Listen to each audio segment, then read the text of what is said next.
Seseorang galau kepikiran kamu terus dan hampir gila. Assalamualaikum warahmatullahi wabarakatuh. Hai guys, welcome to my channel. Kembali lagi bersama aku di sini Bang Jono. Seperti biasa pada kesempatan kali ini, aku akan kembali general reading. Ini energi umum. Energi semua orang bisa saja resonate ataupun bolak-balik dari apa yang kamu alami, dari apa yang terjadi di dalam posisi kehidupan kamu.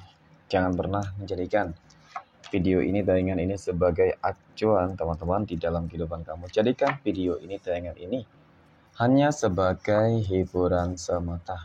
Oke? Hanya sebagai hiburan semata. Ya, anggap aja deh setiap readingan yang sifatnya positif itu sebagai doa, dan setiap readingan yang sifatnya negatif sebagai bahan perbaikan diri ya bagi kita semua. Dan itu semua aku kembalikan pada Tuhan Sang Maha Pencipta dan pada diri kamu masing-masing. Oke. Nah, di sini kartu tarot sudah aku shuffle, aku acak dan aku pilih. Kemudian tema kita untuk readingan kali ini, seseorang kalau kepikiran kamu terus dan hampir gila. Oke, fokus, konsentrasi, dan aku akan langsung mulai menarik energinya dari kartu yang pertama. Bismillahirrahmanirrahim. Pada kartu yang pertama aku punya desang, teman-teman. Desan muncul hadir sebagai energi pembuka, dan jika kufokuskan kartu pertama ini ya terhadap energi kamu terlebih dahulu, teman-teman, sebelum kita melihat energi dari seseorang yang lagi galau ya, seseorang yang terus kepikiran kamu dan hampir gila, ternyata ya yang dia lihat terkait dengan kehidupan kamu, teman-teman ya, aku akui sih sebenarnya bisa jadi kamu pernah menjalin sebuah hubungan yang cukup spesial dengan seseorang tersebut ya, tetapi mungkin hubungan tersebut tidak berjalan dengan apa yang mungkin diharapkan ya. Ternyata kamu salah menilai seseorang dan berujung sebuah perpisahan. Oke.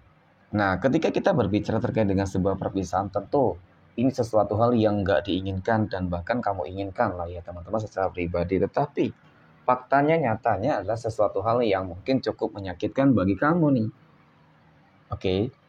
Jadi ketika kamu merasa hubungan yang kamu jalani itu toksik, ya mungkin kamu lebih memilih kehidupan kamu sendiri gitu teman-teman. Ya kamu memilih kehidupan yang ya lebih baik kamu mencari yang lain gitu. Mungkin seperti itu ya pandangan dari kamu sendiri gitu teman-teman.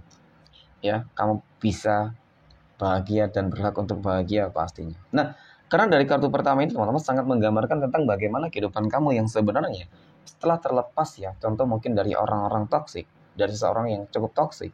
Jadi kehidupan kamu tuh malah lebih baik. Dari kondisi apa? Kehidupan sosial ya. Kemudian mungkin juga ada sebuah kehidupan baru kamu ya teman-teman bersama seseorang gitu ya. Tetapi ini yang semakin sebenarnya membuat energi dari seseorang yang aku katakan teman-teman ya, benar-benar lagi galau banget ya. Dia kepikiran kamu terus dan hampir gila di sini. Seolah-olah memang dia menyesali banget ya, menyesali apa ya? Mungkin telah mengecewakan kamu ya, meninggalkan kamu, dan bisa jadi karena faktor adanya pihak ketiga ya. Tergantung lah ya dari apa yang mungkin pernah kamu alami ya teman-teman ya. Kegagalan ataupun kekecewaan apa sih yang pernah kamu rasakan ya ketika kamu ditinggalkan oleh seseorang yang kamu cintai. Tentu itu juga sesuatu hal yang cukup menyakitkan bagi kehidupan kamu gitu. Tetapi ternyata Tuhan itu maha adil ya, ketika kamu teman-teman ya keluar dari zona yang sangat toksik, kemudian kamu menemukan kebahagiaan kamu yang baru. Dan di sini seseorang tersebut itu benar-benar menyesali banget loh ya, dia sampai kepikiran terus dan bahkan hampir gila teman-teman ya, melihat kamu mungkin kok kamu bisa lebih kaya contoh ya, amin ya teman-teman, kemudian kamu lebih tampan, lebih cantik, lebih mapan ya, lebih semuanya ya. Dan melihat dari kondisi kehidupan dia, bisa jadi nggak karuan, kehidupannya sangat nggak stabil ya, dari kehidupan ekonominya mungkin juga teman-teman ya. Kemudian mungkin ketika dia menjalin sebuah hubungan asmara dengan si pihak ketiga itu nggak bahagia sama sekali ya, benar nggak ada bahagianya gitu ya. Kenapa? Aku punya 10 of Wands Ini kartu menggambarkan tentang bagaimana kehidupan seseorang tersebut yang sebenarnya teman-teman penuh banget dengan sebuah penyesalan dan bahkan permasalahan. Penyesalan dan permasalahan. Jadi dua hal ini yang mungkin membuat dia itu benar-benar menyadari, ya, sudah kehilangan baru menyadari. Ini kebanyakan seperti itu. Kenapa? Tidak mensyukuri, ya, tidak mensyukuri segala hal yang sudah didapatkan. Jadi apapun itu bentuknya teman-teman, ya mau rezeki, ya kehidupan asmara, rumah tangga, ya harus disyukuri dong. Karena ketika kehilangan dan bahkan orang tua, keluarga, ini sangat penting.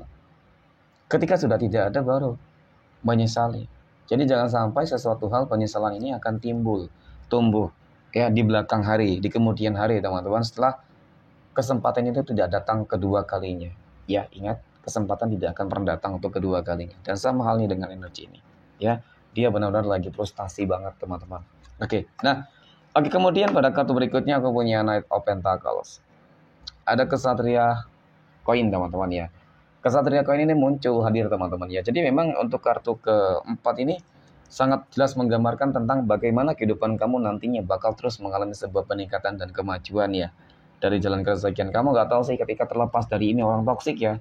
Malah kehidupan kamu lebih beruntung loh teman-teman. Berarti kan selama ini penghalang keresakian kamu ya, penghalang kebebasan kamu ya karena dia.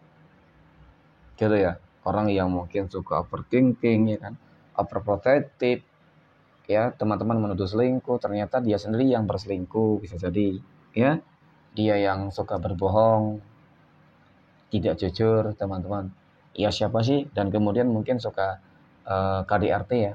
Jadi siapa sih orang yang bakal betah tahan ya teman-teman menjalani sebuah hubungan yang toksik tersebut ya. Nah mungkin langkah yang kamu ambil itu tepat ya, sangat tepat seperti itu. Nah kemudian pada kartu berikutnya aku punya Eight of Swords teman-teman. Dia menyadari ya tentang kondisi kehidupannya teman-teman ya, dan tidak akan mungkin misalkan kembali kepada kamu ya, karena ibaratkan sudah perbedaan sudah jauh banget ya, dan ada sebuah timbul rasa malu teman-teman ya, malu, takut. Jadi itu yang sedang dirasakan ya, tidak mungkinlah untuk kembali lagi bersama kamu ketika melihat bagaimana sebuah track record yang pernah dilakukan terhadap kehidupan kamu itu cukup buruk. Bagus sih menyadari teman-teman ya sebuah kesalahan gitu ya. Dan aku rasa kamu jangan pernah untuk apa ya teman-teman ya, ini sih mengingat melihat kehidupan masa lalu gitu ya, seseorang yang sudah jelas-jelas sudah membuat kehidupan kamu selama ini sudah cukup menderita banget teman-teman ya. Jadi kamu harus terus melanjutkan sebuah kehidupan masa depan yang lebih baik dan positif teman-teman ya, karena yang aku lihat memang dalam waktu dekat ini dia bakal segera datang untuk menemui kamu ya, mungkin mencari tahu tentang kontak kamu ya teman-teman ya, untuk kembali menghubungi kamu. Nah itu sesuatu hal yang bakal membuat kamu akan dilema nih seperti itu. Oke, next, yang terakhir aku punya Queen of Cups, ada Ratu Cangkir ya teman-teman. Yang paling terpenting adalah bagaimana kamu ya, cara kamu untuk selalu bersyukur. Insya Allah ketika kamu selalu bersyukur teman-teman, maka jalan keresakian kamu, kehidupan kamu yang lain juga akan beruntung ya. Dari jodoh ya, kemudian kamu akan segera mungkin menemukan jodoh yang lebih baik ya, rezeki yang lebih lancar seperti itu. Oke, mungkin demikian teman-teman trading untuk kesempatan kali ini. Terima kasih dan assalamualaikum warahmatullahi wabarakatuh.